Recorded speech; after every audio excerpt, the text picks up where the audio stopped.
మీకు మీ నాయకుడికి తల్లి గురించి విలువ తెలుసా అని అడుగుతాను. ఆ తల్లే నేను ఈ తల్లిగా ఎందుకు ఉన్నాను ఈ కొడుకు అని చెప్పి బాధపడ్డటువంటి ఈ సందర్భాలని ఏం మాట్లాడుతాము? మీ నాయకుడి యొక్క తల్లే నేను ఈ బిడ్డకి ఎందుకు తల్లినయ్యానా అని బాధపడుతూ, నేనెందుకు అమ్మనయ్యానా ఇతనికి అని చెప్పి ఆమె బాధపడుతూ ఇచ్చిన ప్రకటనలు నీకు కనపడలేదని అడుగుతుంది. నువ్వు ఇవాళ గోమాతల గురించి, టీటీడీలో ఉన్నటువంటి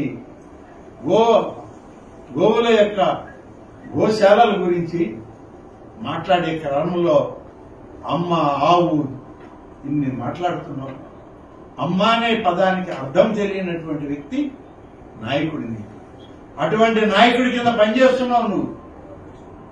ఎప్పటికైనా బుద్ధి తెచ్చుకో. నీ పాలనంతా ఎలా జరిగిందో తెలుసు అందరికీ.